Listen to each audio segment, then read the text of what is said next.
by removing the head or destroying the brain. Hi guys. So, I originally had a video planned for you last week. By the way, I'm sorry for the late video, but my friend Katie and I, Prepper Cat, had a video planned out where she was going to come, she was going to talk about her channel, and she was going to tell us some tips to survive an apocalyptic situation. We had the video all shot, we were editing it, and shit went down. There was explosions, there was a velociraptor that came in out of nowhere, we had to slay a dragon, there was a random gnome just dancing around. It was crazy, and I am deeply emotionally scarred by the situation. What was going to happen, because Katie had to go back home, she was going to email me the video, and I think she's having some problems with the computer, and she's just an all-around forgetful person, which is okay. We all are.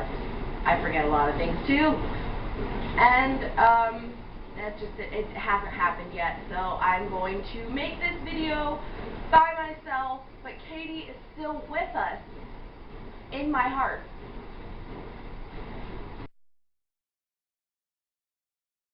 So, bugging out is when things go down, you have to get out of that place and find a new shelter. So, you grab all your stuff, you need to have a bugging out kit. I mean, you don't have to, but it's always smart to have a bugging out kit. You want water, you want food, you always want to keep non-perishable foods around. You also want maybe some weapons and first aid. You always want first aid with you in a situation like this, because things happen, people get hurt. It's not all flowers and bunnies and marshmallows. Okay, although don't we all wish it was. So you need to make sure you have those, and you have a place set up for yourself. So if one place is deemed unsafe, you need to go to this place, and you need to know how you're going to get there, and you need to know kind of the area surrounding it. Okay? So once you have that done, what you need to do is prep this area for your being there. Okay?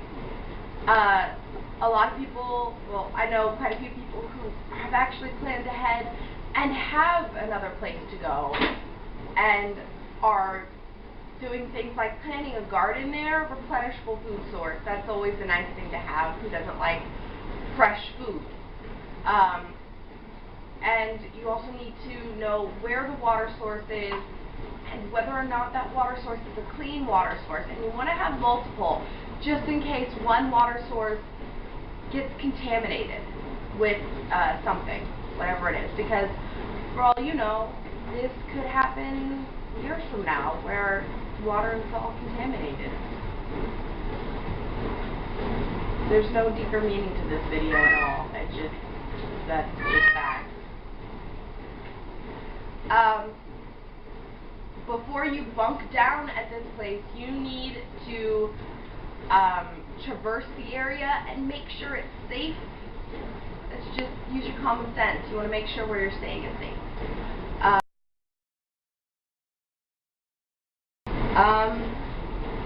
We also want to talk about the team that you're going to be with, if you're going to be with a team at all. If you're not, then I hope you know how to do all these things and are very good at them. You want to make sure that you have someone who knows how to hunt and someone who knows how to gather. Normally the hunter and gatherer are the same person, but not always. You want to make sure you have at least, I would say at least 2 people who can thoroughly protect everybody. I'm not saying that everyone else should just be like, oh, whatever, let's just sit back and not do anything. You want to make sure you have, like World of Warcraft, you want to make sure you have a tank, and you want to make sure that you have a healer and some DPS in there.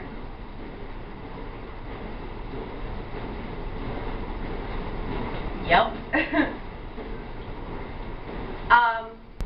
When it comes to your healer, you want to make sure you have someone who's proficient at it. You can have people who kind of know what to do and send them off if you are in a large group. But you want to make sure you have a healer that knows what they're doing.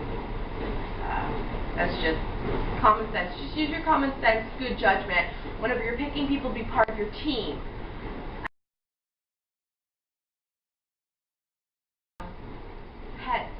Pets, I know, sound terrible in a situation like this, but they can have their perks. Like me, I like my cat. I want my cat to stay with me for as long as I can keep him. Pets can warn you if there is something wrong. They can warn you if there's an intruder. They can, if someone's sick, they have the tendency to be able to sense that. And they can also warn you to weather changes. Normally, I'm not going to lie, dogs are better for this. Cats are a little more skittish, and you really have to know your cat. Actually, dogs are also quieter. Cats will, unless you've got like one of those yappy dogs. Cats, at least my cat, is very loud. You've probably heard him in a couple of the videos. He wants people to know that he exists. If you have an animal, especially a dog, it can be great for protection or even hunting purposes. Dogs are very loyal and they love their owners, so they will do anything to protect their owner. And that's just how dogs are. Cats, on the other hand, they just sort of like run off and hide until danger's gone, which is okay. Survival. They also have the tendency to feed themselves. Given the situation, they will feed themselves and water themselves. I'm not saying don't feed and water your animals, because you should always do that no matter what. It's just decency. If you're eating and you notice that your animal is getting kind of thin and it needs to eat, let it eat. Give it some of your food. Always make sure you ration food out to your animal. And make sure it's food that your animal can eat. So, if you're going to have an animal, it's a little more high maintenance, but it has to be done. There are certain perks to having it there. So, I mean, I think it definitely, I think animals will definitely earn their keep. And if you happen to have small children in your group, they're great therapeutically. Is that a word? Whatever. They're great. It's always nice to have something to hold and to get your mind off of the situation at hand. If you have small children with you, it's something that can bring them back to a sense of normalcy and let them know that not everything is bad. And, you know, at least we still have Fluffy here.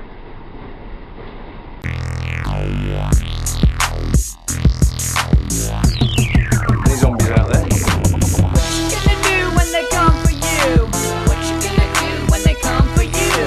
What you gonna do when they come for you? Try to eat your brains like some kind of stew. What you gonna do when they come for you? What you gonna do? Don't forget to check out Katie's blog and channel, Prepper Cat.